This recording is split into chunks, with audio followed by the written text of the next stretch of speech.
Is empire ever truly naked, and does a warrior's physique always tell the whole story? The air in Valencia hung thick with the scent of orange blossoms and something older, something of dust and parchment. It was 1587 and a book was about to be unleashed, El Monserrate, a sprawling epic poem that for reasons lost to time remained stubbornly hidden for centuries. It wasn't burned, not exactly. It simply faded, forgotten. A secret whispered amongst scholars until a chance discovery in a dusty archive brought it blinking back into the light. But what was this tale, this tapestry of knights and monks, and why did it feel so profoundly, unsettlingly present? Let's start with Diego Florel. Picture him, a figure ripped straight from a fever dream of muscle and sunlight. He doesn't simply appear in Portaferrin, a besieged coastal town teeming with Moorish pirates. He materializes, a sculpted god emerging from the chaos. Robust young man appeared naked with only a sword and a shield, the poem declares, and then a cascade of adjectives: extremely strong limbs, height proportionate with the consistency and thickness of his body, a miracle of nature. He's not just tall, he's a towering monument, a human redwood. He's not just strong, he's a force of nature, a lion amongst the barbarians. The poet, a Valencian named Cristóbal de Verus, doesn't just describe him, he builds him brick by brutal brick. Now, let's rewind a moment. Think about Odysseus. Homer's hero, stranded on the island of Calypso, is similarly rendered, a physique honed by hardship, a testament to resilience. But Diego Florel, he's different. He's not a survivor, he's a superior. His description isn't about weathering the storm, it's about dominating it. Virgil, writing nearly 1,000 years later in the Aeneid, offers a counterpoint. Aeneas, the Trojan prince, is described with a similar emphasis on strength, but there's a vulnerability there, a shadow of loss. He's a warrior, yes, but also a man burdened by destiny. Diego Florel carries no such weight, he is simply undeniably more, but what about the others? Let's consider the Catalan knight, Ramon, a figure caught in the poem's intricate web of courtly intrigue. He's described with a more delicate hand, a face of perfect beauty, a noble bearing. He's handsome, certainly, but his strength is implied, not explicitly stated. He's a courtier, a diplomat, a man of words, not of battle. Then there's the nephew of the Muslim leader, Ibn al-Ḥakam, a figure shrouded in ambiguity. He's not presented as a villain, but as a man of culture, a scholar. He's described with a focus on his intelligence and his refined manners, not his physical prowess. He's a whisper of elegance in a world of brutal conflict. And then, the shipwreck. Diego Florel, after a disastrous storm, washes ashore in North Africa. He's naked, vulnerable, stripped of his armor and his pride. This is crucial. The poem doesn't linger on his discomfort, his fear. Instead, it immediately shifts the focus to the Muslim warriors, a swarm of dark figures closing in. And then, Diego Florel vanishes. He doesn't fight, he doesn't plead. He simply appears again, a whirlwind of steel and fury decimating the enemy ranks. He's not rescued, he conquers. Now consider this. Torrent lo Blanc, a contemporary epic penned in Barcelona, features a protagonist, Torrent, who is also frequently depicted naked, often during moments of vulnerability or strategic advantage. But Torrent's nakedness is a tool, a calculated display of power. He's a warrior, yes, but he's also a strategist, a lover, a man of complex motivations. His body is a weapon, certainly, but it's also a symbol of his cunning and his charisma. Diego Florel's nakedness, on the other hand, is less about vulnerability and more about an absence of need. He doesn't need to fight, he is the fight. The poem isn't just about a monastery foundation, it's about the assertion of a worldview.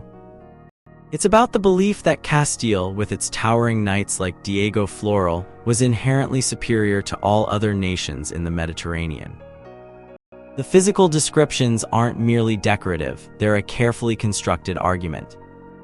Height, strength, musculature, these weren't just qualities, they were markers of divine favor, evidence of a natural order. The Muslim other, with his softer features and his emphasis on intellect, is presented as inherently less. Think about the imagery. The Mediterranean isn't a neutral space, it's a battlefield of civilizations. And in this battle, physical dominance is paramount. Diego Florel's body embodies this principle. He's not just a knight, he's a projection of Castile's ambitions, a tangible representation of its claim to supremacy. His very existence challenges the established order, demanding recognition of Castile's rightful place at the heart of the Mediterranean world. But what about the poetry itself? Verus's language is rich and evocative, filled with metaphors and similes that elevate the narrative to a level of epic grandeur. He doesn't simply describe Diego Florel's body, he animates it, breathing life into every muscle and sinew. The poet uses the language of classical epic, the invocation of the muses, the references to Homer and Virgil to lend weight and authority to his vision. He's not just telling a story, he's crafting a myth, a legend designed to inspire and to persuade. The poem's ending is particularly revealing. After Diego Florel's heroic deeds, the monk Garin is tasked with returning to Castile and founding the monastery. But he's forced to walk like a four-legged animal, a symbol of his humiliation and his degradation. This final image underscores the poem's central theme, the triumph of Castile over all other nations. The physical superiority of Diego Florel is not just a matter of individual prowess, it's a matter of national destiny. And what of the miracle of nature that Verus invokes? Is it truly a miracle, or simply a reflection of the prevailing social and political attitudes of the time?